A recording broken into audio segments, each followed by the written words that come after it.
ocean blue and I'm in the sky. It all comes true in the back of my mind. I waited so long, now I know what I have to do.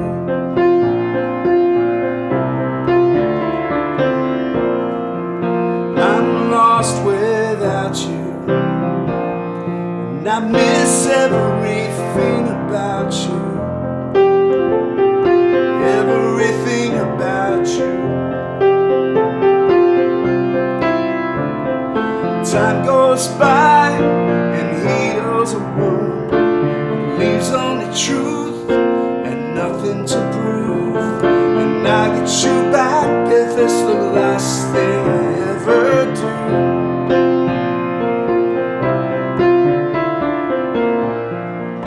I'm lost without you, I miss everything about you. Don't run, don't disappear, don't cry. Everything about you. Don't run, don't disappear, don't cry. Everything about you.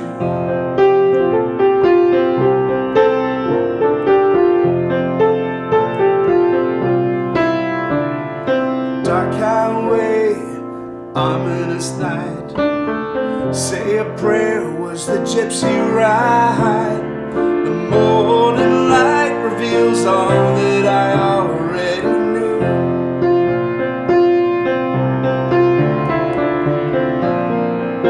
I'm lost without you, and I miss everything about you. Don't run, don't disappear, don't cry. Everything about you. Don't run, don't disappear, don't cry. Everything about you. Everything about you. Everything about you. Everything about you.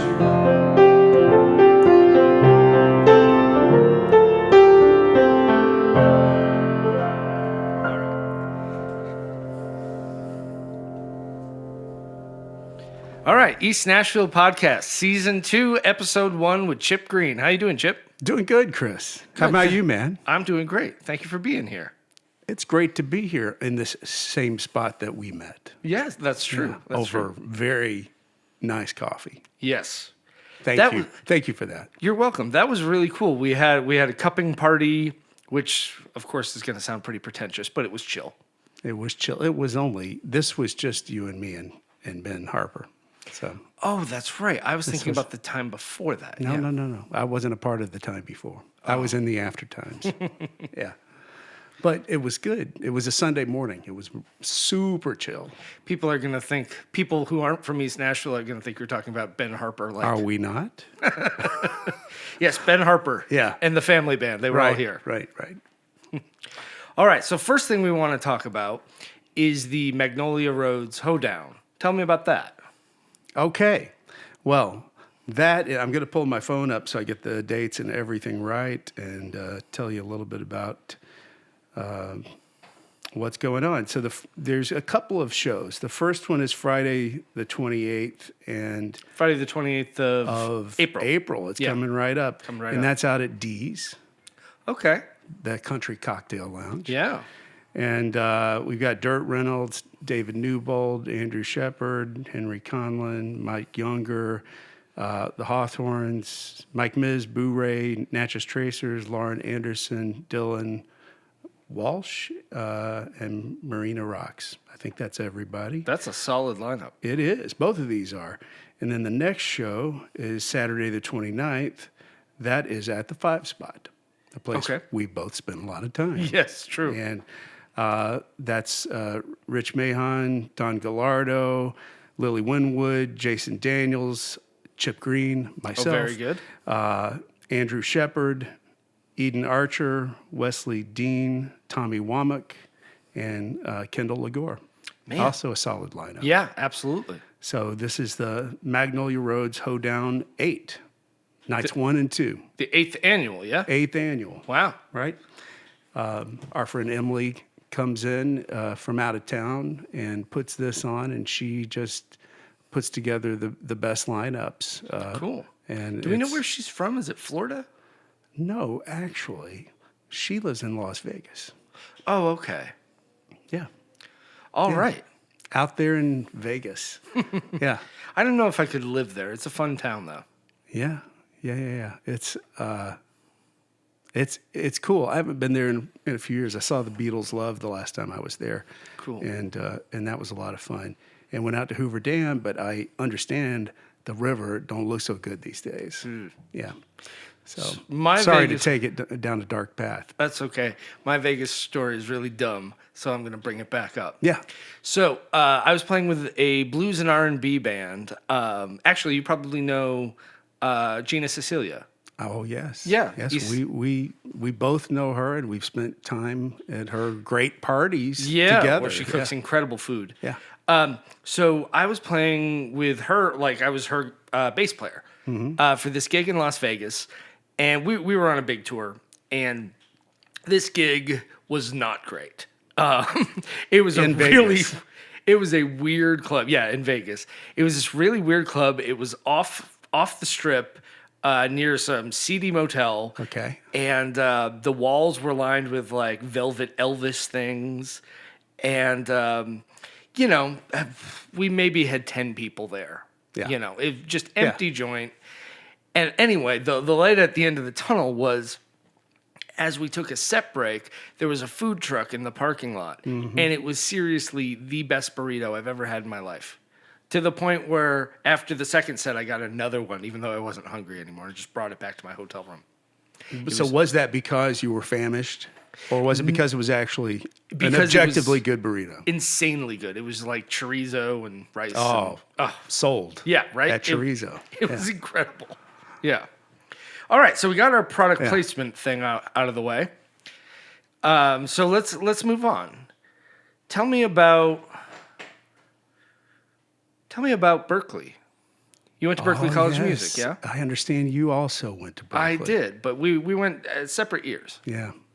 Music education, not always celebrated in this town. Definitely not. But I'm a music teacher, and I know you do that as well on the side. And I went to Berklee in the late 90s and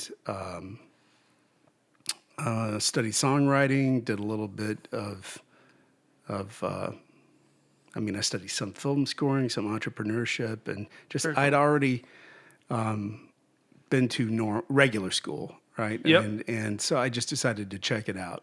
And wait a minute. By regular school, you mean I mean high like school? a bachelor's. Had already Oh, wow, gotten you a already had a bachelor's bachelor's degree Okay. in music, but it was classical history and theory. Okay. It's from Center College up there in Danville, Kentucky. All right.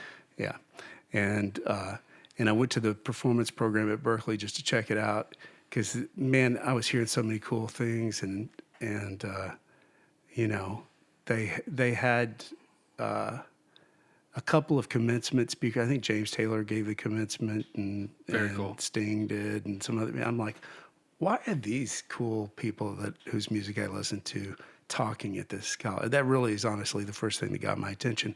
The second thing was traditional music study cut off with modern atonal music. Yeah. 20th century atonal music. And I'm like, but what about jazz? What about blues? What about rock and roll? What about, I want to, I already played in a band. I already wrote songs, but I wanted to kind of study that in a real intense way that you don't do just at home reading and listening and stuff. Absolutely. Talking to your friends and going to shows. And so I went up for the 5-week program and fell in love with it. It really, like Boston, I just had to defend Boston at a party recently. It was actually Benjamin Harper. Oh, God. Benjamin Harper. He's got a band, and he's a good friend of ours. He's got a band called Smart Objects. And they kick ass. They kick ass. And somebody in the band, who will remain nameless for this podcast, said that they had only heard bad things about Boston. And I said, I mean, now if he hears this, I'm going to sound like a Boston fanatic, which I am not. I just like the place. Go I Red feel Sox. I'm a Boston fanatic. Okay.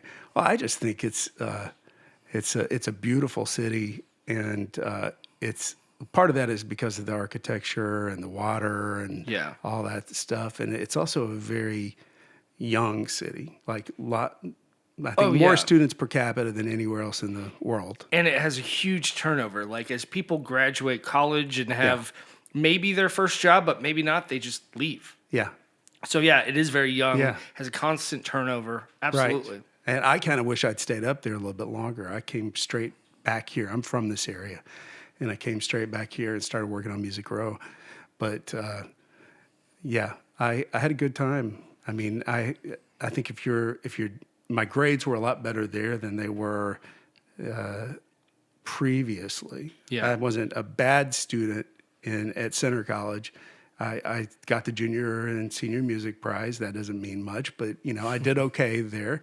But at Berklee, I was like really enjoying the immersion. Yeah. So, yeah. Did you go for a second bachelor's? Did you get the certificate? I just got the certificate. Which, you already had a degree in music. I took an extra heavy course load. Cool. And in summer classes and did it in a couple of years. Yeah. I just did it for me, basically. It's funny that you say that you wish you had stayed there longer, because my plan coming out of Berklee was initially to move straight to Nashville. Mm-hmm. Even though I don't even recall anymore what was driving that decision, because I had toured through Nashville. It was much quieter then. It sure was. And it didn't seem like there was all that much going on. I think it just seemed like a place you could move to and create a stable life in music. Mm-hmm. But after college, I ended up staying in Boston, I want to say for four more years. Yeah. Maybe 2 more years.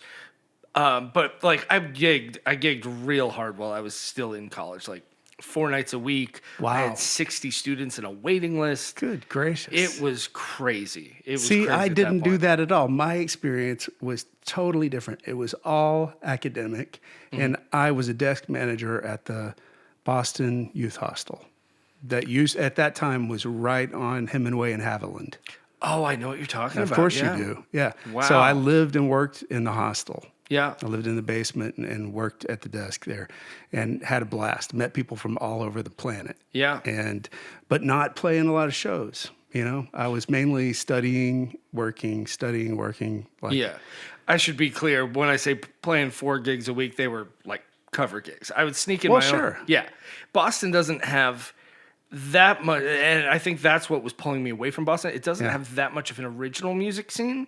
Yeah. Unless you can bring out like 100 people. Yeah. Right? Well, and it's all on the other side of the river. Really. Yeah. I mean, Cambridge has Plow and Stars. I Yep. guess that's still there. And what's All the one? Asia. Yeah. And what's the real famous place in Harvard Square? Paradise? No. That's not in Harvard Square. That's actually on the Boston side. That is a very famous. That's our. Paradise that was Rock the, Club. Yeah, the Boston version of Exit In. I always called it. Yeah. No, I'm blanking on this. It's not that Great important. Scott? I can't. I'm not. Well, Lizard Lounge is over there. Okay. Yeah. But that's not the one I'm Club talking. Passim? Yeah. Yeah, There you go. It's a dingy little room, but it's very famous. Yes. I've played there a couple times. It's like you're in a church basement Totally. or something. I'm like, this is it.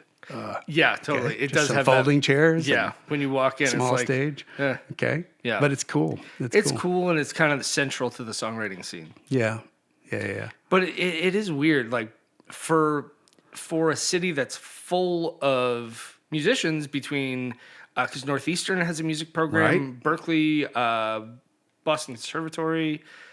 New England Conservatory. Thank you. New England Conservatory. Yeah, there's all these colleges with music programs. Yeah. And there's not that many venues.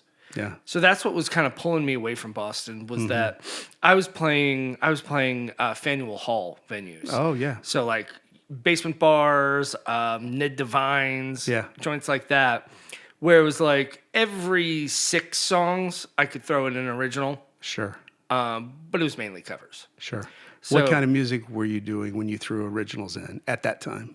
what kind of music Was it were the same originals? kind? No, yeah, the same kind of stuff that you write now, or was it a different genre? What's funny is, yeah, absolutely the same thing that is on the couple of records I released. But in terms of what I do now, nobody much hears my singer-songwriter stuff nowadays. Okay. So when I've gone to see you play recently, yes, it very would be- different. okay. Yeah. Yeah. Because the stuff you've come and seen me do recently is all kind of improvisational fusion sort of stuff. So this was actual like songwriting sort of stuff. Okay. Yeah. Yeah. Now that you mention it, so I worked with a couple of Irish women at the hostel, and they had really deep connections to some places in the North End. And Okay. So North End, for everybody who doesn't know, heavy Italian population, heavy Irish population. Yeah. And so I actually hosted a writer's night. Don't even remember the name of the place. You'd probably know it if I could think of it. But this has been 1,000 years ago, let's be honest. So I did host a writer's night there for a while, and that was a lot of fun. I pulled from my friends at Berklee, and actually, gosh, these are things I haven't thought about in a long time, Chris Frasco. Well, that's what podcasts are for. Okay. Well, I'm a bit of an environmentalist, and I started the outings program at Berklee. Cool. Which my partner, this is not me, but my partner called it the Greene Club. It does not exist anymore, but I used to take groups, out to the Cape or up to the White Mountains and get them out of town, take them on hikes, snowboarding, whatever, Wow. Yeah. Would you rent a Because bus? they didn't have anything. No. And I got to be very good friends with a lady that ran the student activities office, and then her assistant was my age, and we got to be really good friends. And she's like, "Why don't you just start something where you do what you're talking about doing?" I'm like, "Yeah." So Cool. yeah, we had a good time. That is kind of the funny thing about Berklee is they very much encourage you to get kind of stuck in that insular world of Berklee. Yeah, there's not a lot of outward looking. No. I mean, sometimes that's good. That was good for me in terms of focusing on being a better player, because I did not study music as a child. And I just had a really good ear and was kind of self-taught. Then I went to college and said, I'm going to major in music. And it was really a difficult leap to go from not even having had a few piano lessons. I play piano. Yeah. And I hadn't had but maybe a summer's worth of piano lessons, but I had a motorbike accident when I was 15 and knocked me out of school for a year. And so there was a guy who, I'm jumping around a little bit, but there was a guy who was in my hometown who would come over. They knew that I liked music, and they knew that I had this proclivity towards the piano, and we had an old piano that couldn't be tuned. It had a cracked harp, and we would sit around, and he would try to show me chords and stuff. And as a teacher, I find that I gravitate exactly towards that style where I look at the kids or the adults in some cases and see what their strengths are and go, okay, I'm going to give you the tools to do what you want to do. Because he just taught me, well, this is how you play an F chord. This is how you play a G minor. And wrote out all the relative minors and all the inversions and everything. I still have that little book that he hand wrote all that stuff in. But that had been the extent of my music education until I was out of high school. It was that, and then garage bands, and my garage band experience, cover band experience, was brief, but we got to open for like Driving and Crying and some bands that were really hot at the time. That's cool. And it was enough for me to go, wait a second, maybe I should do this, Yeah. So, that's probably the first mistake is to get, people are clapping for this. Maybe, That'll lead you down the wrong path. down real the quick. dark path of a music life. No, it was great, actually. The music probably saved my life, because I had been in a coma and was all messed up, had leg broken in 16 places. Jesus. And, lost my spleen, eventually lost my gallbladder, and all kinds of stuff. And just to have, And this is all at 15? yeah, Wow. I was a mess. Yeah. I was a That mess. was a serious accident. Yeah. And, this is before music therapy was a thing. It had a name. And this is really before PTSD, as we kind of define it today, Sure. was defined. I think that I dealt with PTSD from that for a long time and didn't really understand it, It's a serious near-death experience you're talking about, so it makes sense, right? Yeah. But anyway, and I did the garage band thing in high school, and then decided to go study music. And my parents supported that for some crazy reason, and then ended up at Berklee after, and came to Nashville, did some jobs on Music Row, worked with Tin Pan South, worked with what's now called Warner Chappell Production Music. I was the marketing director. Had never studied marketing or anything, but Randy Wackler, who was the owner at the time, it was called 615 Music. He saw something in me that he liked and gave me the opportunity to kind of stretch myself a little bit. It gave me a lot of... It's funny because it gave me a lot of tools that I use as an independent artist. Yeah. Like how to book a show, how to call radio stations, and Sure. database management stuff. All pretty mundane and boring, but useful things. Sure. So circling back, you mentioned the idea of music therapy. Yeah. So were people coming to play music for you, or as you were recovering, you were introduced more to? No, I think my music therapy was, it was two things. Number one, it was this gentleman who came over, and I wouldn't call him a piano teacher. Yeah. I would call him a music teacher. He was teaching me theory because the word had gotten out. I don't know how this got set up. I really have no idea, and I wouldn't even know how to contact him and ask him. But, I was recovering, and I wasn't going anywhere for a while. Yeah. And so he offered to come over and kind of show me these tools, and so that's part A of the therapy. Yeah. Part B is all the friends that I had who were primarily in the marching band would come over and hang out with me, and they'd all bring their instruments. So my parents' living room, which at the time did not have, my mother's going to hate me for saying this, but we didn't have a lot of furniture in the living room. We had a piano and maybe a chair or two. So there was plenty of room to set up for a band rehearsal. And unfortunately, I videotaped this stuff, and I wouldn't know how to find those tapes, but it's pretty terrible. But we were trying our best, like a lot of Blues Brothers type stuff, and Nice. We did try some of the hits of the day. Like I just saw the church down in the caverns, and we did Under the Milky Way. Nice. And eventually, I think we did a pretty good version of it because we were able to, do these opening gigs that I was talking about. It was like Okay, a so that- slightly different band. Cool. But So it kind of Chris- grew out of that. Yes, absolutely. It kept going. It was me and a guy named Chris McCoy who were the consistent members of that band. And Chris is also from McMinnville, where I'm from. Chris is he's one of the writers for the Memphis Flyer. Oh, cool. Out down in Memphis, and he's a great musician, great filmmaker and writer, and still a good friend of mine. But we were musical brothers from a very early age. That's really Yeah. cool. Now, you said it was friends in the marching band. So give me, how big did this instrumentation get? Did you have tubas in your mom's living room, or? Good question. Probably at some point. Yeah, I mean, yeah. probably. Yeah.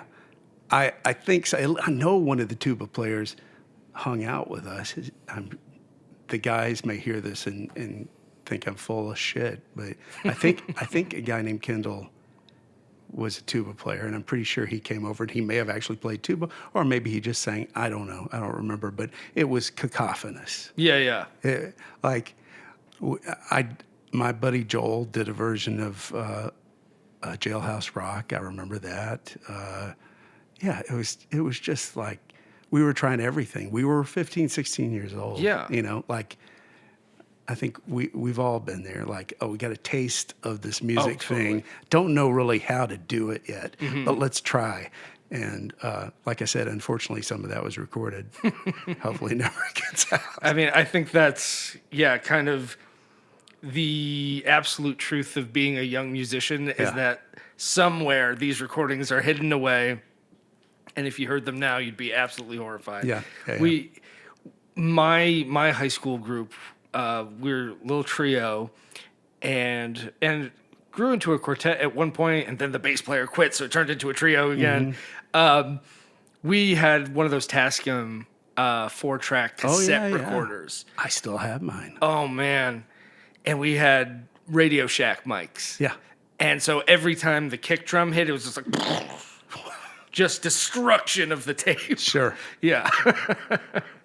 You know, my first proper job, a couple of years after this period we're talking about, was with the movie theaters down in my hometown, and the very first thing that I ever bought was a Shure 57. Oh man, so you were starting out classy.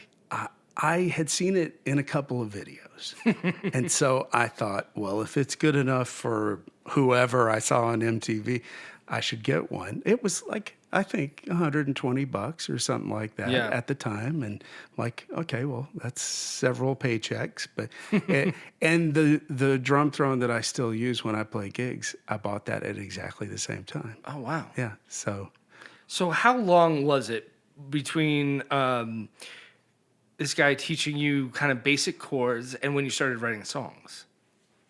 Oh, immediately. Immediately. I probably had started to write before he taught me what the chords were called. Wow. That may be why somebody said, "Hey, you should go over and teach Chip Greene what the proper chords are." I don't know, but I definitely had the writing came before the learning. Cool. Yeah, I just had a musical ear, and Well, that's how music theory works anyway. The music always comes first, and the theory comes later to analyze and I say often to my students that who are interested in writing, I think the stuff that I came up with before I knew the rules was a lot more adventurous. I hate when people say stuff like that. But why? Because it's true? Because it implies that theory limits your creativity. Oh, yeah. I hate that well, argument. I don't know that it has to limit your creativity. I don't, but you're just more aware of movements between keys and stuff like that. So adventurous how? Give me an example, or give me a rough I idea. guess I'm talking about harmony. Really? Okay. I mean, because melody, it is what it is. But I remember, now I'm thinking through and like going through a couple of things that I wrote when I was a teenager. Yeah. And like, I had no idea what I remember trying the first song that I ever came up with.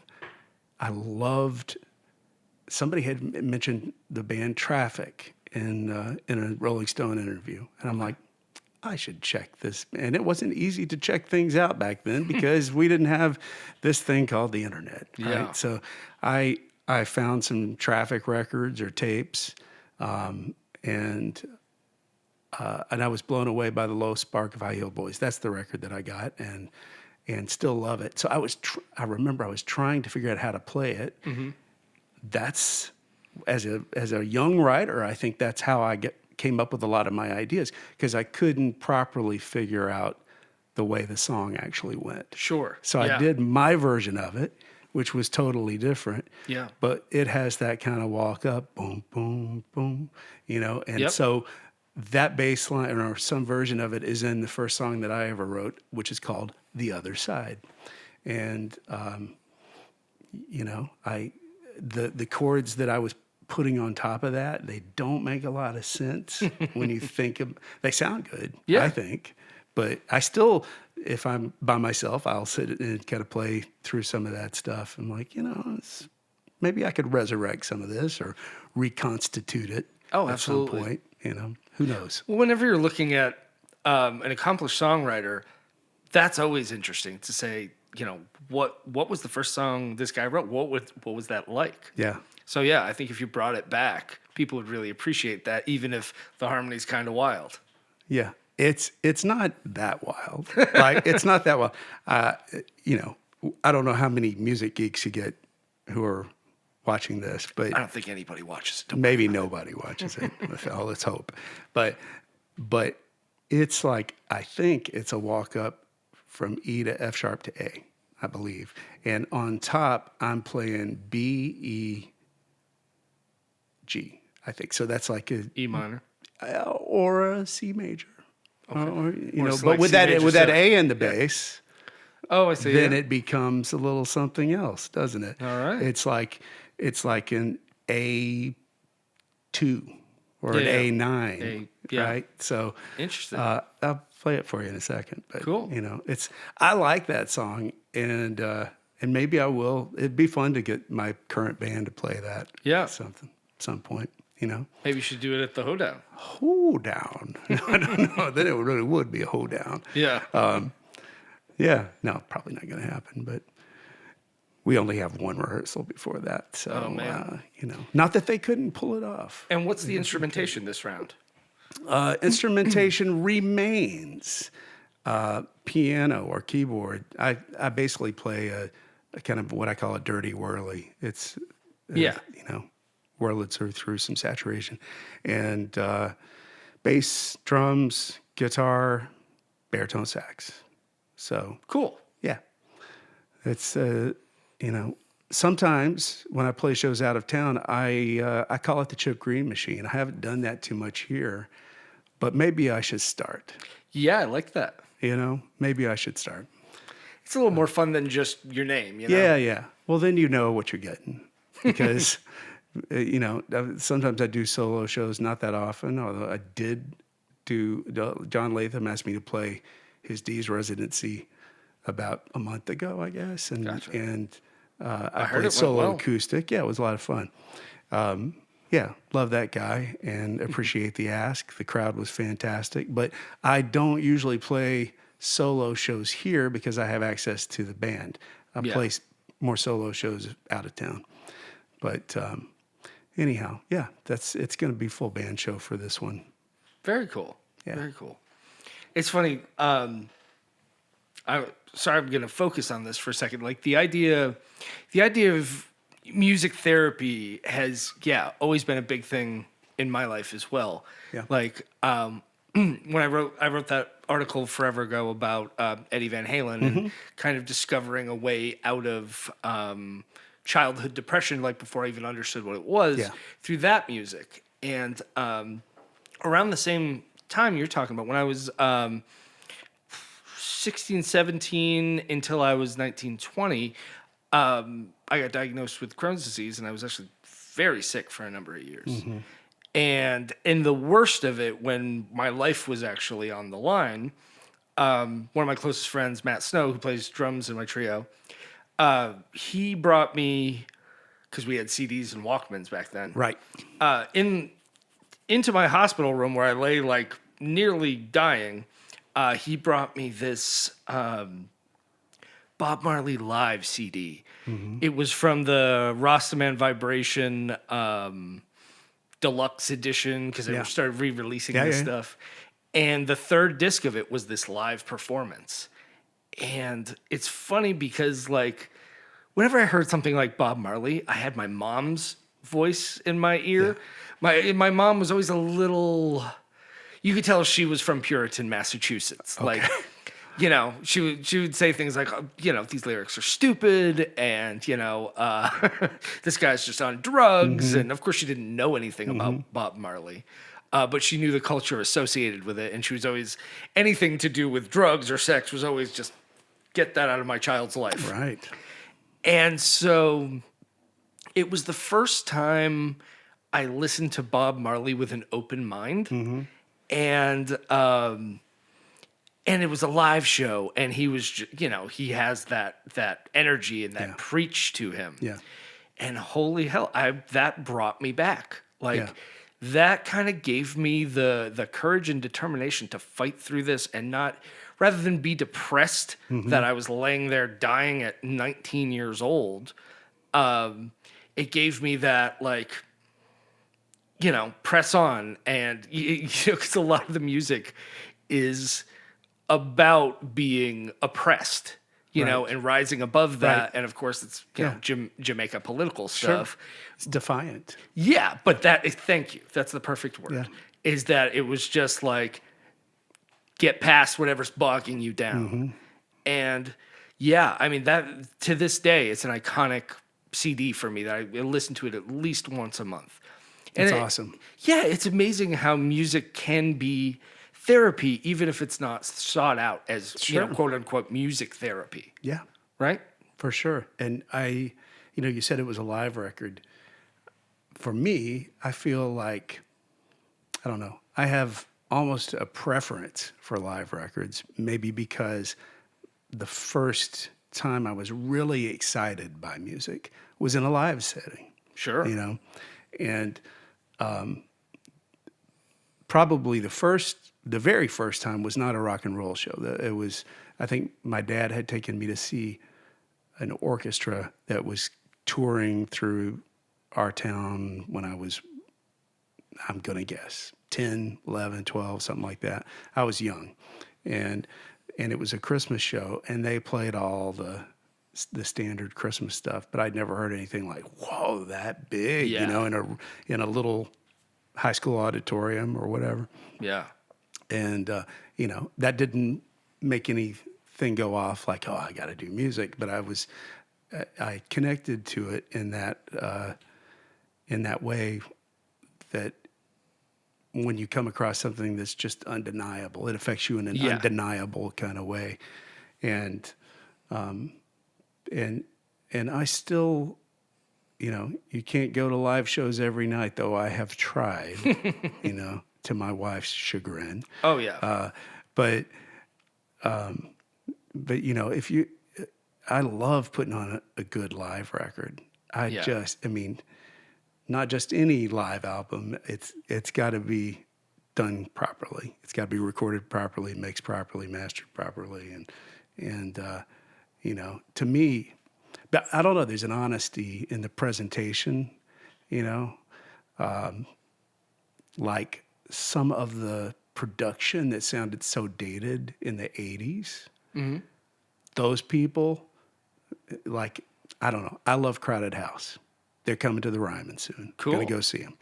But some of their stuff, great songwriting, but some of the records from the 80s, they sound a little dated. Oh, sure. But you put on, Crowded House Live in Melbourne or whatever, and it is fantastic because it's the great equalizer to live setting.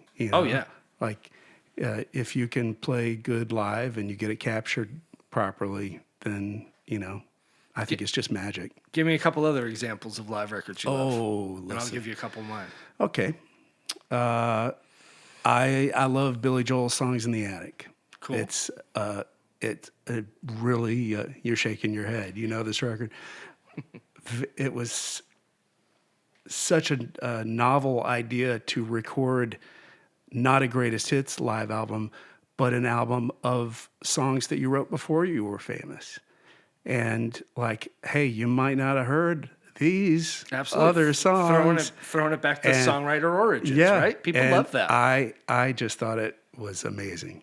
And a couple of years after that came out, the Springsteen Live 75 to 85 came out. That was a big one for me. I'm trying to think of the ones that I bought when I was really young. Sam Cooke live at the Apollo, maybe. Cool. That Crowded House one that I just mentioned is a double album. That's really good. Anyway, I'll think of some other ones. What about you? Well, the first one ever, going back to Van Halen, was Van Halen Live Right Here, Right Now. Yeah. Was one of the first CDs I ever had. Yeah. And yeah, the crowd is freaking out the entire time, and Eddie's just destroying his guitar, just ripping it in half. And it's amazing. I didn't realize at the time how much cued tracks were involved. I didn't realize that until I saw Van Halen live when I was a teenager. Yeah. But it sounds amazing on the record, Mm-hmm. And Somewhere when I went to the 5 week, I got introduced to Tower of Power, Oh, and their live album Soul Vaccination Mm-hmm. is just incredible. You know, that band hits so hard, and it's a good example of what you're talking about. When you hear Tower of Power studio stuff, it sounds dated. You know, Yeah. they're a '70s band. Yeah. It sounds dated. But you hear this live album, and the horns are just screaming and Right. undeniable, like you said. Right. Yeah. yeah. It's kind of amazing. That's exactly why I prefer good live records, is because it could be from 1972, 1992, 2002. It doesn't matter, you know. Like they're timeless if they're captured correctly. Some live stuff sounds. The reason I keep saying that is because some, you know, like I'm a Springsteen fan. I've listened to many bootlegs. Some of them I'm like, I'd rather just, I'd rather. Now he's putting everything out, Yeah, so it all gets the proper treatment, you yeah. know. But anyway, yeah, not a huge fan of bootlegs that sound crappy, but good live records, absolutely. So here's a question. Would you consider Running on Empty, Jackson Browne? Is that a live record? Oh yeah, that's a hybrid Yeah, record, it's right? somewhere in between, and it's funny because it brings up what you're talking about. Like, it's not really done properly, but it's still a great record, and the live. You mean stuff, the live portion isn't recorded properly, or what? I mean, I would say none of it's recorded properly. But you know more about that than me. So, But what do you mean by that? Well, like I don't know exactly how to put it. It's all kind of lo-fi in Mm-hmm. a way that at the time I think it could have been done better. Mm-hmm. But it's such a great record that it doesn't matter. Yeah. And then you have tunes like Rosie that were clearly recorded in a hotel room, Sure. or at least they lead us to believe that it was Sure. recorded in a hotel Yeah. room. But yeah, I love the lo-fi-ness of that record, and even the live portions. It just has the energy. It captures Mm-hmm. the energy, even though the audio may not be fantastic. Yeah. Yeah. Are you a Jackson Browne fan? Oh, sure. Cool. Yeah. We saw him and James Taylor last year. They were touring together. What a lineup. Yeah, it was cool. They did a couple of things together. I also love the Talking Heads a lot. And Stop Making Sense was a big influence. Absolutely. Great live record, or live-ish. Yeah, you know? yeah. You know. The Simon and Garfunkel Live in Central Park one, that one was pretty amazing. Yeah. We were just listening to, well, I have an iPod that I've resurrected. And, well, it's funny because we're in the streaming age. And, you know, so not a lot of people listen, you know, as the iPod, you know, they stopped production last year, I think. Yeah.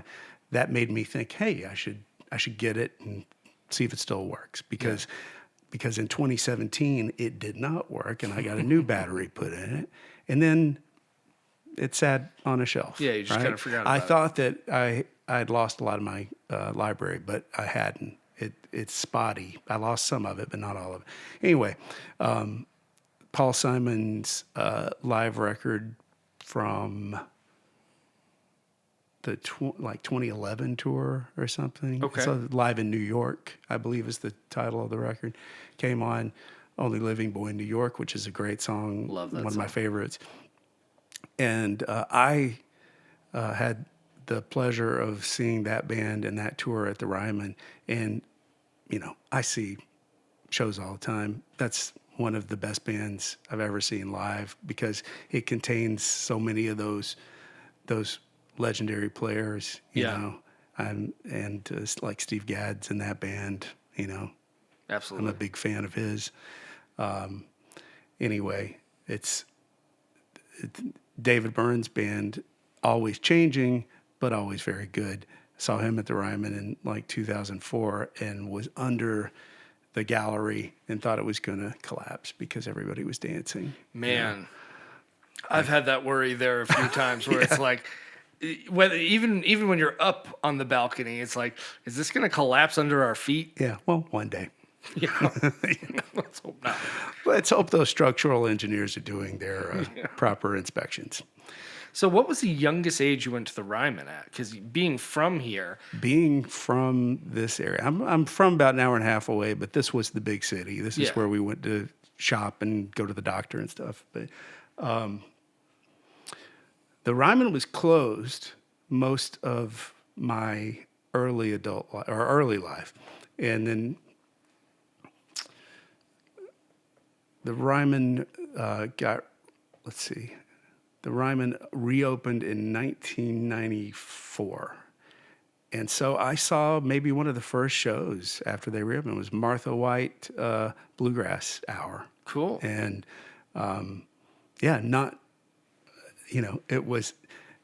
it took a while for the Ryman. Now we think it's just this thing that's always going to have these legendary shows. Yeah. It took a while for that to take off. Yeah. Honestly, for a while it was just like Martha White and a smattering of other people. Springsteen played there. I missed that one, but when he was doing a one-man show long before the Broadway thing.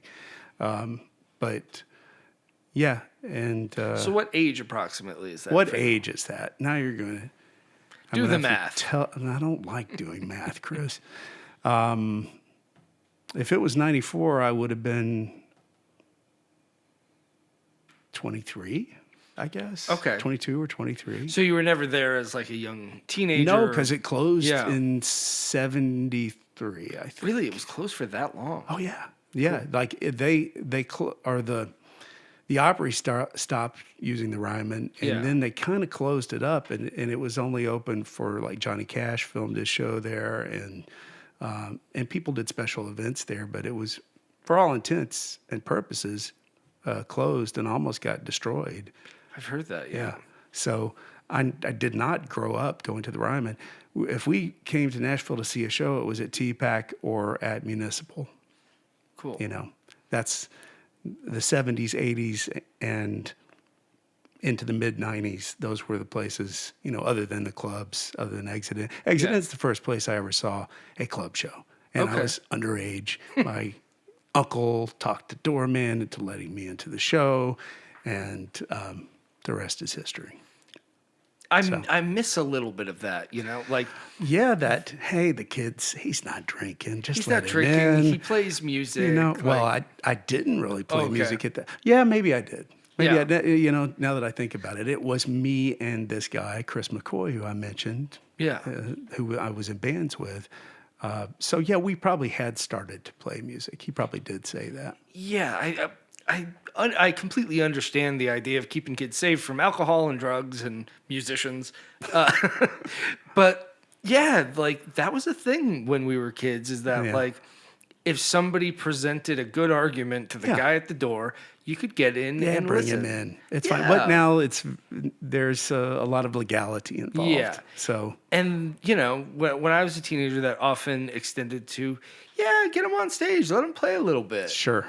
And so I was playing in bars when I was 13, 14. Wow. Yeah. That's awesome. You would not have wanted to hear me when I was 13 or 14. I'm not saying that's good. Well, you were good enough for that to happen. I was So good that's enough cool. to get to play one solo on like a Santana song Yeah. with my boss's band. That's cool, though. Yeah, it was great, and I think as we get more and more rule oriented or whatever it is, Yeah. like you miss out on that. When I play shows around town, I only have a couple of students that are kids or a Mm-hmm. couple of students that are under 21, and there's no getting them in. Yeah. Yeah. It's a flat no. Right. And I understand why. I don't want any of the places I love to get fined or shut down or anything like that. But like going to see my boss from the guitar shop when I was 16, going to see my guitar teacher when I was 13, those were big moments in my life. Sure. Seeing, the difference between your guitar teacher that is amazing in this tiny little lesson room. Yeah. And then seeing him shred a solo with his long hair blowing in the friggin' fog Right. machine. And it's, that's real amazing stuff, Sure. Yeah. Especially at that age. Absolutely. So, yeah. Yeah. The show that we got to see at Lighten the up, Exit Inn. lawmakers. That's what I'm saying. Huh? Nothing. Go on. I'm sorry. We saw Michael Penn. And do you know who I'm talking about? I don't. I have a clue. He had a very big hit called No Myth. The album was called March. And it was that tour. And he's Amy Mann's husband. You know Amy Mann? Oh, yeah. Okay. I mean, I hate that that's how people recognize him, at this point, because they're both two of my favorite songwriters, and they got married. Yeah. But anyway, that was the show that we saw at Exit N, and it was a life changer. Like, to be, in such a small room, seeing these great musicians. Yeah. He had a guy touring with him named Patrick. I want to say White, but he played an instrument called the Chamberlain, and I just thought it was the coolest thing. It's like a keyboard instrument with a wheel on the side that he would affect with his hand, like slow it down, speed it up. Oh, cool. Yeah. I was trying to search my mind. Like, do I know what that is? Yeah. No, I don't know what that is. That's Harper cool. and I are always trying to find a sample of the Chamberlain. You probably can't sample it because of the wheel. It's probably hard to. I'll play it for you after this is done, so you can see. It's like a very specific sound. Yeah. That's why you don't hear it in other music or much at all. And he's probably not playing it the way that it's supposed to be played. I don't know. But anyway, it was a cool show. Made a big impact on me. Yeah. Yeah. I'm trying to think, what were the other shows at a young age that really hit you? For me, it's funny because a minute ago I was talking about how my mom kept me away from things about drugs and sex. But at the same time, when I was maybe 10, she brought me to see Kiss. Well, there you go. Yeah, and all bets are off. Yeah. The pyrotechnics and the blood. She and, couldn't have been that puritanical. No, she really wasn't. I think she always had this little conflict in her mind. I sense a great disturbance.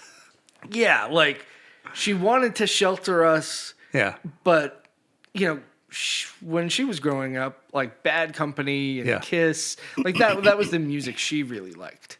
So, and it's inevitably all about sex. Sure. So. Well, that reminds me of growing up in the Middle Tennessee area where you have Hustler Hollywood over here and you have the Baptist Church on the other side of the road. Yeah. Right. It's just... And it's funny, we didn't really have anything like that in the area I grew up in. I don't even... Where were you? Western Massachusetts. Mm-hmm. I don't even remember hearing about there being a strip club in my area until I was old enough to go. Yeah. Not that I went.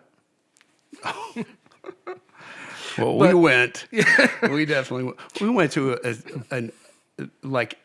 back when I was coming of age, there was a legendary place here called the Classic Cat. The Classic Cat. Anybody who's from Nashville or Middle Tennessee knows exactly what I'm of a certain age, but knows what I'm talking about.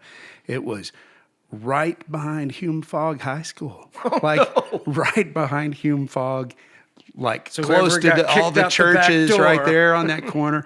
I don't know how the zoning worked on that, but it was there forever.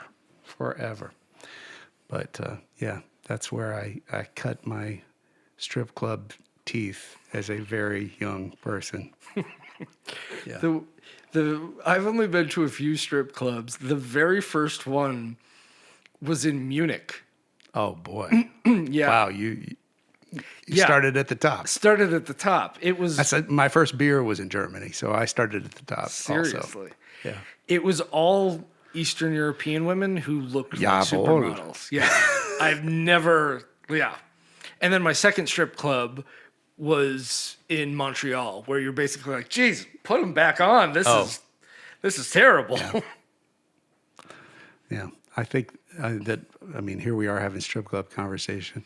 It's about time. It's right. Season 2. I guess we didn't discuss strip clubs at all in Season 1. I think that I only went to the Classic Cat twice, and that's probably the extent of my strip club knowledge.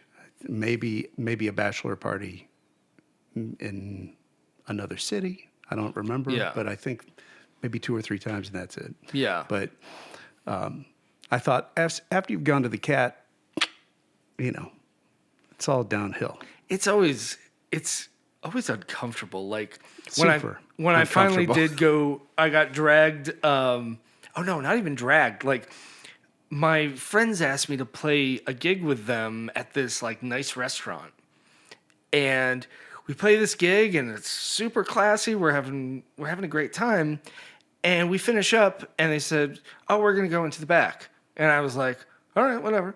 Like I just thought it was a bar. But apparently, it's a door that leads straight to the strip club local to my hometown. So we walk through this door, and I'm just like, "Whoa!" Like Wow. I didn't see that coming at all. And then you kind of have this fear that you're going to run into people and then you do. Oh, I didn't have that fear. Ugh. But that's got to be really weird. Yeah, I ran into a couple guys from high school that I hadn't seen since, we graduated. It's like, that is not the context to be running into people when they're enjoying Yeah. strippers. Right. Like, just bizarre, cringy, ugh. Yeah. And I think that experience has since sworn me off of strip clubs. That was the end. Yeah. So 3 in total. Yeah. 2 bad, 1 good. Right. I should have just left it at the top. Yeah. See, I thought just you meant remember that the you were gonna smell. You saw somebody that you knew dancing.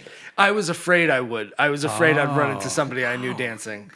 Class 2002. Yeah. Thankfully, I did not.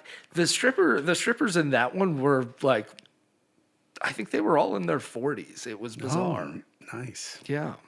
Mature. Yeah. I just remember the smell because the smell at that, this was a long time ago. This was like 95 or something like that, 96. But you could smoke, and it was just this odd, like, concoction of smoke and oils and Yeah. different, like, really not good. Yeah. I'm no offense to anybody, but just that I think that I didn't go back for that reason. Yeah. Alone, like among many other reasons. Yeah, that really is the long and the short of the experience. That is generally not good. Like, yeah, but yeah, but you got it. Was a rite of passage. Yeah, So, sure. anyhow, next topic, Chris Frasco. I love this. This Yeah, where else can we go? Yeah. Well, tell me. I mean, it is the East Hey, Nashville. have you ever been to Berlin? I have. What was your favorite part about Berlin? My favorite. That wasn't the strip club. That wasn't the strip club. Jeez. My favorite part about Berlin was favorite place or favorite part about the culture. Anything. My favorite part about Berlin was that the local small bars were so welcoming. Oh yeah. That I ordered a beer and I ordered, just ein Bier bitte, like ordered a beer, and my accent is terrible. So of course Not everybody really. at the bar goes, "Whoa, where are you Yeah. from?" And then before I know it, I'm sitting with all these guys, and like it's like we're the best of friends, and they're teaching me German phrases, and we're just having a blast. That is the Germans. Like, Yeah. I was a German minor, so I spent a lot of time in Germany. And the last time I was over there to play shows, I did Hamburg and Berlin, and I went up into the UK and played, but I think I did one more show in Germany. But anyway, in Berlin, I was by myself I on was too. doing a solo tour, and I wandered into this bar, and this guy and this girl were very welcoming to me. They could see that I was by myself, and they were just like, "Where are you from?" And we started talking, and I just assumed they were a couple, and it was their first date. Oh, wow. And they're like so nice that they Yeah. let me crash their first date, and I still keep in contact with those guys. But that's awesome. It's very typical of Germans Yeah. to be that way. They're very hospitable. Yeah. As I recall, I don't even remember what area of the city it was, but I was walking to my gig with my acoustic guitar on my back, And as I was walking by this bar, a guy named Bert started talking to me like, "Hey, know him. where are you going?" Like, blah, blah. And I was like, "Oh, I have a gig here. Yeah. I start at this time. Come on down. It'll be great." And he was like, "Well, I've already settled into drinking for the day. So, I think I'm going to hang out at this bar. Yeah. But when you come back, when you're on your walk back, stop in." And so that's exactly what I did. And he wasn't there at the time. And as I'm hanging out with these guys, I'm like, "Do you guys know Bert by any chance? He was sitting out front earlier when I was walking my gig." And everybody knew him. They called him, and in comes Bert. And God knows what happened after that, because, it was a long night. Yeah. But Good times in Germany. yeah, Berlin is a very nice, very welcoming city. Yeah. I've had good times there. I've had good times in Stuttgart, good times in Hamburg. Hamburg's great because, it's a water town, and I don't believe I've been there. I don't believe I've been to Hamburg. great live music scene there. Really? Really, really. I mean, that's where the Beatles cut their teeth as a live band. Really? Absolutely. I didn't know that. They went to Hamburg and became the Beatles. They were pretty good, but Yeah. Hamburg really sharpened them up. It's a cool town. Like as we're talking about this, I'm thinking I need to go back. I've got good friends in southern Germany. I got set up to stay with when I was in high school as a little exchange, and they're like family to me. So, yes, I need to go back to the old country. Jawohl. Ashley and I are going to flying into Copenhagen in October. Oh, you guys are just jet setters. We try. Yeah. You don't try, you do. And we're going to rent a car, and I really want to go to Cologne, and might have to add that to the list. Mm-hmm. I didn't realize it was such a music hub. Yeah. And I've played a few cities in Germany. I've played Munich. I've played Berlin. I played Frankfurt, I believe. I'm pretty sure I played in Frankfurt, and I've played in Cologne once before. Yeah, but I've never been to Hamburg. So sweet. Get up there.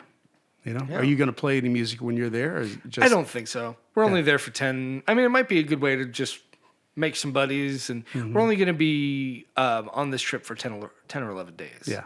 So I think it might it might be fun for me, but it might bog her vacation down. Right. If like, "Hey, babe, sorry, I got to play a set now." Yeah. Feel free to watch. Should just take tequila shots. Well, there you go. There you go.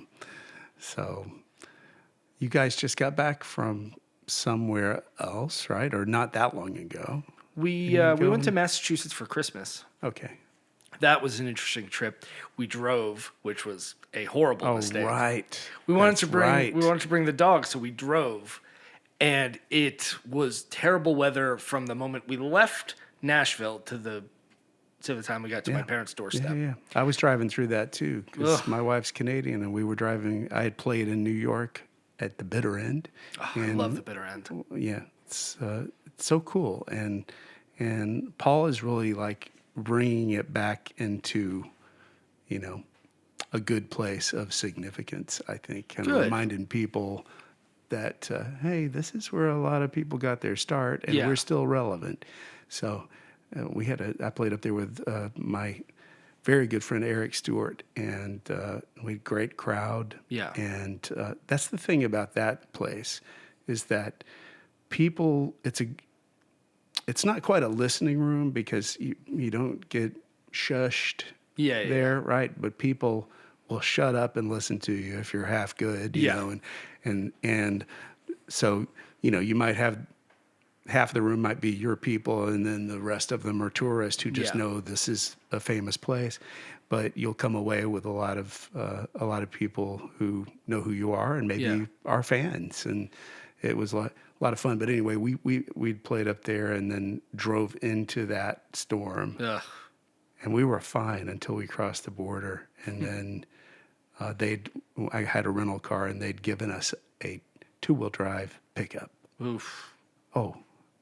That was the worst. Yeah, I just had to get behind somebody and stay in the ruts. Yeah. So anyway, but I ask you where you had been recently because to me, you're always in some exotic location from social Exotic? media. People say the same thing to me though. Yeah, Wow, yeah. you've been traveling a lot, and I'm like, no, I actually haven't been anywhere in like 4 months. But Yeah, we're going, I think sometimes it's photos popping back up. or just people having seen them and not really connecting them Yeah. with a particular time or whatever. Travel, yeah, I really do love to travel. Yeah, me Yeah, too. yeah. Me too. Going back to the bitter end, I think Yeah. I think what's important there is reminding New Yorkers that it's relevant. Oh yeah, You know, because yeah, it has, you know, the same way the Bluebird has turned into a bit of a tourist trap. sure. The bitter end for a long time really was a bit of a tourist trap. But like you're saying, it wasn't a bad thing. Yeah. People were there to hear music because they wanted to hear music in this iconic place. Mm-hmm. But it was always difficult to get people who lived in New York to come out to the show there. Yeah. That's that's the first place that I ever played in the city, and And when was that approximately? 2008, 2008, Perfect. and That was about the same time I first played at the bitter end. so you knew Kenny Gorka? I knew Pete Fogel. Okay, Pete Fogel was the guy who always booked bands I was in. okay. Well, Kenny was the booker that I dealt with, and he was half owner of the club. Okay. And just kind of a legendary guy. He passed away in 2015, I think. I remember. Yeah. But he was just he was a Mitch, you know. He was a really, really good man who would give somebody, you know, songwriter from Tennessee like me a chance when nobody else would. And you know, I remember the last time I played up there, I think was 2014, and I was warming up. They have a baby grand, right? Yeah. That's been there forever. It's beat to hell, and I think it sounds great. It does. I'm warming up and I'm playing "Sail Away" by Randy Newman, and Kenny's walking through the room and he goes, "Randy played it on that piano before the album was released." You Wow. know? I'm like, it's just cool. That place just Oh, yeah. has so much history. Yeah. But yes, I agree with you. I lucked out because so many of my friends from Berkeley and beyond ended up in New York. So I Yeah. had like 3 different groups of friends who ended up there, plus maybe a 4th group of new friends who were in New York. So I would have a pretty good showing at the bitter end, but I know exactly what you're talking about because one of my friends who was a wine sommelier would always come to my shows, but she would be like, "You should really play at Rockwood." You Yeah, know? And I'm like, "But why?" Yeah, You know? yeah. And I did. I played at Rockwood. I would try to go back and forth, and then I played at Spike Hill in Brooklyn and a couple of other places. I loved playing at Spike Hill. Yeah. Rockwood, not so much. Rockwood, I probably shouldn't say this out loud into a microphone, but Rockwood's a little snooty. Or I'm at just least, going to keep my mouth shut. I mean, I enjoy all of the live performance opportunities oh, in absolutely, New York City. absolutely, Yeah. yeah. The thing that was always nice about the bitter end is that if they liked your music, they would try to foster your career. Sure. Or at least your career there. Like, I remember my second or third show, they wanted me to bring, I think, a minimum of 60 people. And I fell short. I think I brought like 45. Yeah. And I think they kind of strictly warned me that if I couldn't bring 60 or more, they weren't going to give me such a good slot again, or maybe I wouldn't even play there again. And they would always kind of levy those sorts of warnings, but like Not in a bad way. not in a bad way. And they wouldn't, if they liked you, they wouldn't follow through with them. Basically, being like, it was a threat, but what it really meant was we would like you to bring this many people. But it's not like that room, like you're saying, it was never empty. There was always enough tourists there that To pad your own crowd. oh yeah, it didn't matter. It didn't matter if you brought 10 people. The room was full. Yeah. You know, so yeah, I remember my second CD release party was at the bitter end. Oh, really? Yeah. Cool. It turned out to be on the hottest day of that year. Wow. It was 105 out. What year was that? maybe 2011 or 2012. Okay. It was 105 in New York City that day. Ew. Yeah. Stinky. Just awful. Yeah. Just awful. It was brutal. And I think that was one that they wanted me to bring 100 people because it was my CD release. I was the Right. headliner, all Right. that stuff. And I think maybe 70 showed up. And everybody, the staff lined up to congratulate me that on the hottest day so far that year, I had brought so many people out. And I was getting off stage. I knew I hadn't brought that number, so I was really worried that I was going to get chewed out. And they were so nice to me. And Pete actually let us play way over our set time, or not way over, but I think we had a 45-minute set. We ended up playing for an hour and 5 minutes. So not a significant, not significant amount Yeah. of time to add to our set. Yeah. Yeah. I have great memories playing there. Yeah. You know, and to your point, like they remember who you are. It's not just about the crowd that you bring or the kind of music that you play. They really try to help out people who are, I guess, that they recognize as good people. You know, like Yeah. it's often said in the music business that the hang is Totally. as much of it as the talent or whatever. Yeah. And I feel like that's very much recognized in that group of people that run that place. Yeah. I would go, even if I wasn't in New York to play a show, I would go and see Kenny. And the last time I think was Christmas of 2014, and I stopped in and he's like, "Chip Greene, what are you drinking?" You know, and we caught up, and that, you know, I mean, I talk to Sam, my wife, about this all the time because she is a very quick study of people, and you know, there's something about that type of person where they're not worried about getting something out of you. They're not intimidated by you. Yeah, you yeah. know, just, hey, what's going on? I've missed seeing you. You Yeah. know, like really genuine human, you know. Yeah. And anyway, it's a great spot. And I've gotten to open up for, like, I'm a big David Letterman fan. I got to play before the Osnoy Trio a couple of times, and that has Anton Fig and Will Lee from the world's most dangerous band in it. And so I was like, holy cow. Yeah. And then I used to always get my band tickets to the Letterman show if we were playing in New York. Oh, that's cool. So so for a couple of times we would go either having just played the bitter end with two of those guys Yep. or about to play, you know, and so we would see them at the show and go, "Hey, remember us?" You know, it was kind of fun. That is cool. Yeah. What about Spike Hill? You played there? I played there once, and it was a solo show. Okay. And it was set up. So my first record I recorded with a good friend from Berklee, actually, named Shane Koss. And Shane had befriended John Hogg, who is in, well, I'm blanking on the name of the band, the Black Crowes spinoff. Oh, Help me. jeez. Help me. It's Chris Robinson's blank, Yes, right? Oh, yes. Jeez.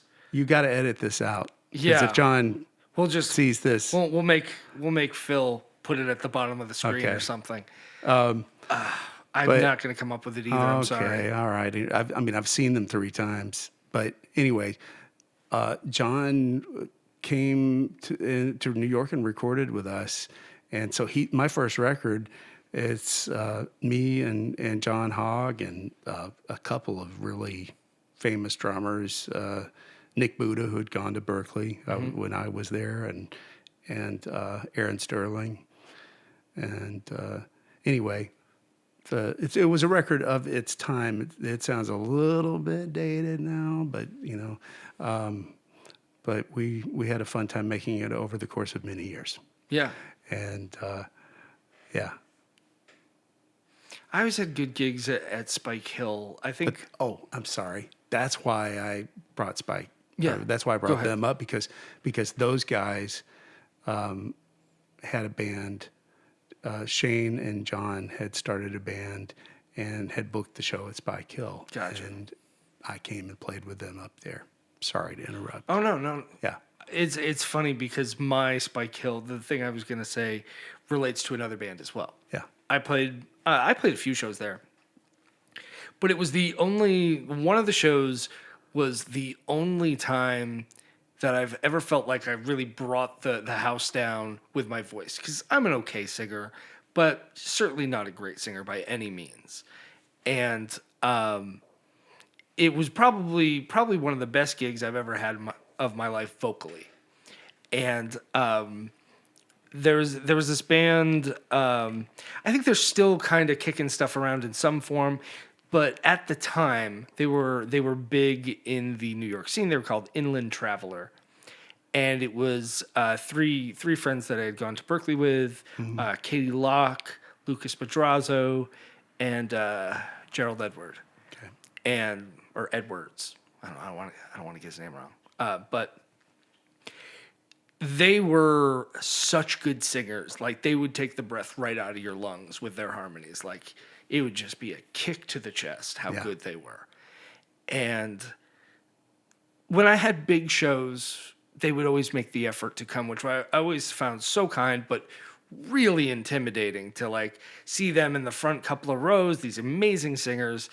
And that was, this was the one night that I felt like, man, I did good, and I could see it on their faces, and It's a good feeling. yeah. Katie yelled out between songs like, "Your voice is incredible tonight," and I was just like, yeah, like I'm doing good, right? Like, and that's my fondest memory of Spike Hill. I was so sad to hear it closed. Yeah, it did. It closed like 3 or 4 years ago. Yeah, Maybe yeah. longer. I was surprised because it's always packed. Definitely when I was there. Great vibes too. Yeah. Like good stage, good sound. Yeah, absolutely.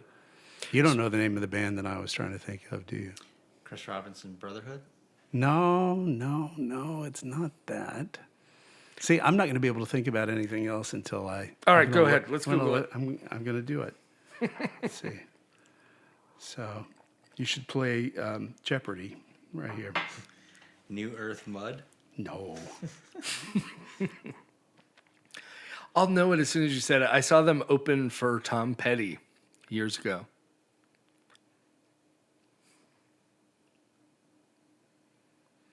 Oh, it's not Chris Robinson's band. Chris Robinson, it's the opposite. It's Rich Robinson's band. Oh, okay. Then I have no idea what you're talking about. Yeah. So Chris is the singer. So Yeah. John was doing the vocals.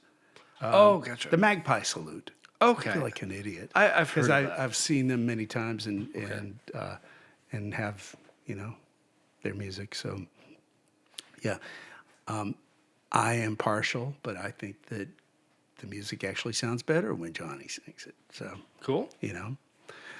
But- Oh, so wait, so it's like a Counting Crows. It's not Counting Crows. Black Crows spinoff with a different singer.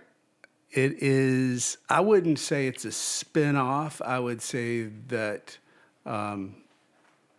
they do their own stuff, but then they incorporate some of the Black Crows. Gotcha. I've got to be careful now. You've said Counting Crows. I and know. I played a trick on Sam. I was like, I get tickets to see the Black Crows last year at Ascend, and I said, we're going to see the Counting Crows. She's like, oh man, I can't stand that band. Yeah.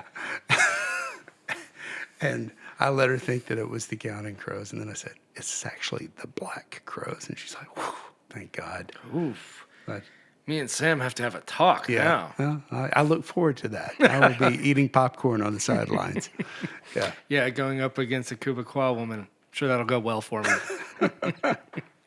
All right. So throughout this conversation, we've talked a lot about live music. Yeah.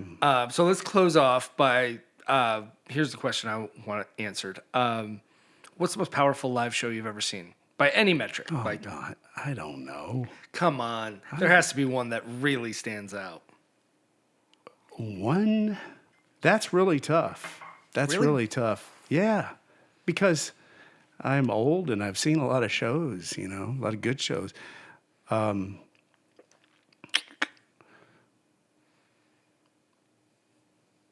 I can talk through a couple Okay, let's do it.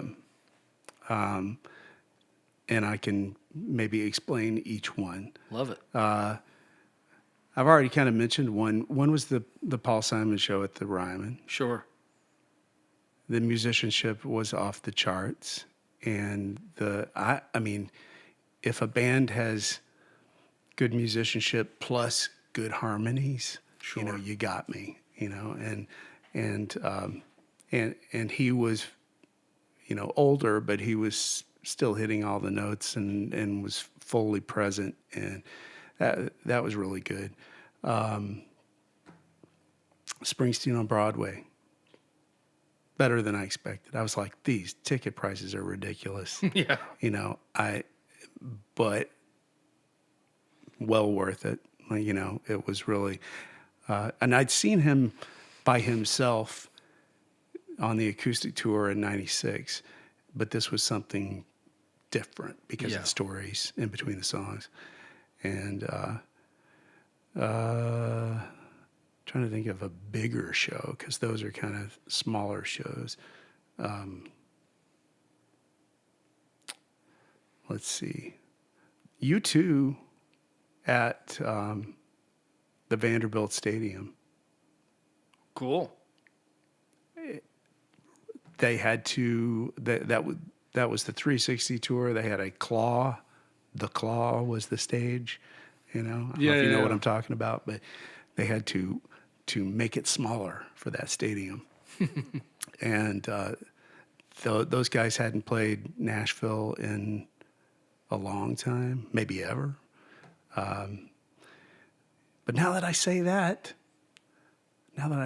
when I was a kid, we petitioned to get U2 added to the Joshua Tree tour. So they added a date at Murphy Center at MTSU. How do you petition for that? I don't know who started it, but it was in every record store. Cool. And, you know, maybe it's not true, but the Middle Tennessee lore has always been that that's how the show got added. Because I definitely signed, everybody I know signed this thing. It's back when you used pen and paper. Yes, of course. And so, and this was the day before they went to Memphis and recorded at Sun Studios. They showed up in Rattle and Hum and stuff. Anyway, I'm a big fan of that band and their many incarnations. Maybe not as much the more recent ones, but you know, like I am. So there's a few. Those are good. You know? Yeah. I mean, I could give you more, but those are a few. You know? I think mine have to do with kind of seeing. I mean, you're talking about Springsteen, so yeah, seeing these big heroes of childhood, you know, in person for the first time. Yeah. So, first time I saw McCartney must have been 2018. That tour, 2019. Yeah. Right before the pandemic. Yeah. Yeah. I saw McCartney on that tour. And like that's the only show I've ever like wept at. Like Okay. It was unbelievable. We had great seats, and just to be in a room with Paul McCartney is something really Right. like Right. I don't know why I didn't say that. Because I too have seen Paul McCartney and have had that transcendent moment. Yeah. I saw him here in 2010 on the night of a giant storm. Anybody who's lived in Nashville knows what I'm talking about. It was torrential lightning everywhere. Was this at Bridgestone? It's whatever it was called at the time. But Yeah, yes, it's been renamed like 6 times. Sure. But yeah, it was down there. But we just went to see him on this tour last year, and still, I mean, he still sounds great. Like, His voice has held up. it is held up. I wish, back to music theory shit, but I wish he would just rekey the songs. I'm not a purist. I wish he just a half step, maybe a whole step. It's good. Like I would rather hear somebody belt it in full voice than struggle to hit the note. I really would. But other than that, it was still great. Didn't mean to interrupt. Oh no. Continue. The other one, I brought my mom to see James Taylor on when he or the first time he did a solo tour. Cool. Or the first time in my memory that he did a solo tour. And I was still in college, so that had to be somewhere between 05 and 08, something like that. And it was a pretty small room, but I mean, we were in the second or third row. Wow. Yeah, I don't know how I scored these tickets. But I don't believe there was even an opener, or maybe there was. I don't recall. Jackson Brown. Yeah, I wish. I'm sure. Yeah, that would have been even more incredible. But it was. He had like I mean, I'm gonna say a PowerPoint presentation because I don't believe there were iPads back then. He was telling stories about the songs and showing pictures and all that sort of stuff. And that was one of the few artists that once I had my own taste in music that my mom and I could still agree on. Yeah. Yeah. He's a Western Mass guy, isn't he? He is, yeah. So maybe that has something to do I don't with believe it. he was born there. For some reason, I think he was born in like North Carolina or something like that. But his family spent a lot of time there, and he lives in Western Massachusetts now. Yeah. So, and I studied with his brother at Berklee. Did you take that class? What's his brother's name? Livingston Taylor. Oh, yeah. No, I did not. I know who you're talking about. Yeah, though. he had this class called Stage Performance Techniques. Top 3 best classes I ever took. It's funny because it's one of those classes where you get an A if you show up. Sure. There's no homework except for you have to perform. Mm-hmm. Like half the class is no matter what instrument you play, you have to perform solo in some capacity. You can get up and just give a speech or read a poem. Sure. Like if you're a drummer or something like that, And at that point, I didn't sing, and I didn't want to get up in front of a crowd of Berklee kids and just be like, "Hey, I'm playing guitar," So a lot of what I did was just spoken word sort of stuff. Yeah. And it was basically he would watch you perform and tell you how you could draw the audience in more. Yeah. And it was so interesting. And then, of course, he would provide the example of him getting up on stage and just talking or playing a song, and the way he was able to just mesmerize people. Seeing that in kind of a more clinical presentation was insane. That it was so deliberate. Yeah. His way of, captivating people. Yeah. That's awesome. Yeah. It's so funny because do you think about that when you're on stage? I don't. I don't think about much. I'm really in my own head. Yeah, totally. I'm thinking about. I'm trying to feel the song Yeah. and trying to remember why I wrote the song. And Yeah, connect with the emotion. Right. I mean, but honestly, as a performer, I probably should reach out a little bit more and because I'm a keyboard player, I'm locked into position. Yeah. I haven't graduated to the guitar yet. Someday. But it's tougher to you can't even kind of you can dance a little in the stool or in the chair, but it's hard to cue the band. Sometimes Doug, my bass player, is really the musical director, I would say, or the captain of the team.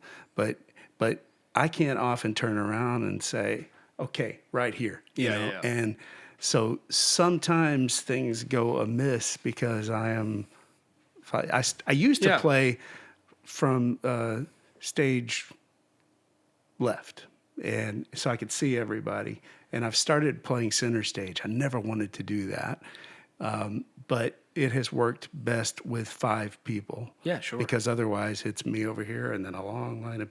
Yeah. So that's why. And in the last year, I actually started playing standing up, which I hadn't done hardly ever. Mm-hmm. I don't like it, but people in the audience seem to like it. Oh, yeah. So it's a certain energy. It's weird. I guess it's more, you're freed up a little bit because you're not sitting down. Right? Yeah. I have the luxury of being able to turn around and look at Steve, the drummer, and, give cues and stuff. But anyway, yeah. Yeah, you came to that show of mine at the studio. That's right. Yeah, and you said I didn't know you were there, and we were talking a couple days later, and you were like, you didn't know I was there. You looked right at me, and I looked back at you, and no memory of that. Like, yeah, it's crazy. I should probably think about it more too, because yeah, when I'm playing, I'm not really thinking about the performance of it. Yeah. You know, you're just like trying to be in the moment, trying to just play the best you can, you know? Sure. But yeah, it's such a daze. And sometimes the lights, it's really hard to see. Yeah. I mean, Yeah. it just is. I had eye surgery at some point and don't do that, kids, because it didn't doesn't take. stick. Anyway, that's why I'm wearing glasses. But no, after that surgery, I have like the star effect, Okay. like headlights, stage lights, whatever. Yeah. Everything is going through a star filter. It's really kind of annoying.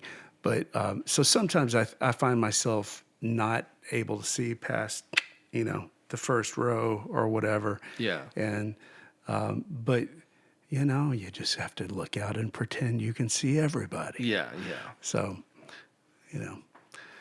anyway, but yeah, we're playing here on April 29th at the 5 Spot, part of the Magnolia Roads Hoedown. I gotta say that again. Want everybody to come out to that show and the one the night before, Cool. at D's. Absolutely.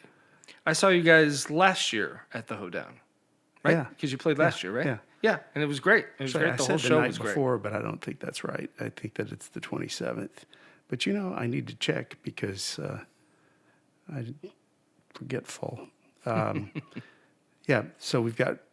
This says Friday, April 28th. Yeah, that's what the poster says. I was Cool. right. Okay. Well, for some reason, I thought it was a Wednesday and Saturday thing, but I think that was last year. Gotcha. Yeah, last year it was spread out weird. I remember that. Yeah. So, 28th and 29th. 28th at D's, 29th at the 5 Spot. Magnolia Roads Hoedown number 8. Eighth And annual. 8th annual, put on by Emily Hansen, and it's going to be 2 great shows. I mean, we have great shows in Nashville all the time, but these are, extra great. Yeah, the lineup is pretty The insane. lineups are insane. Yeah. So and it's really a family reunion because it's we all know each other and enjoy playing with each other, and are fans of each other's music and stuff. Without a doubt. That is the great thing about the East Nashville community.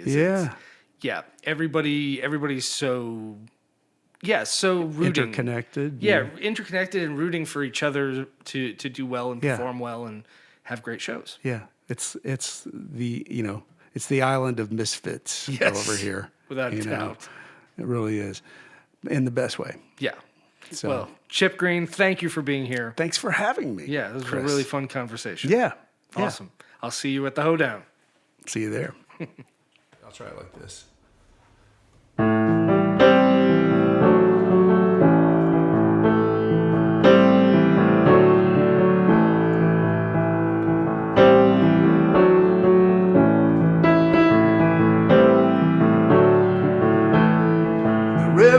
Wide, the river is long. The river's gonna take me to where I belong. The river's gonna wash away all of my sins. The river will carry me home in the end. When rain starts falling, you better stay away from the river.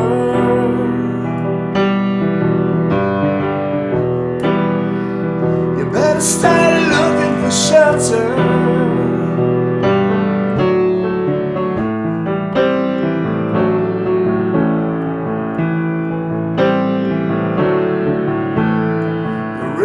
Flood, the river will rise when the dam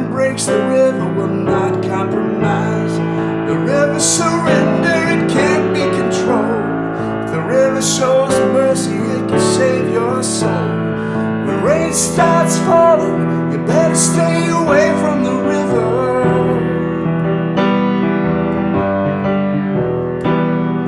You better start looking for shelter. The sun don't shine if the sky doesn't cry. Can't blame everything on the weather. The current is strong, it'll carry you home. You better be a very good swimmer if you want to survive the river.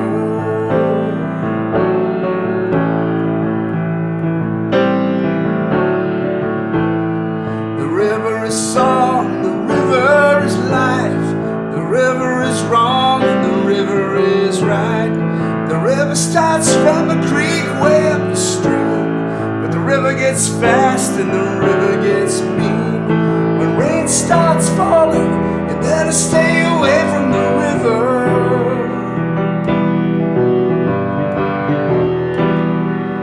You better start looking for shelter.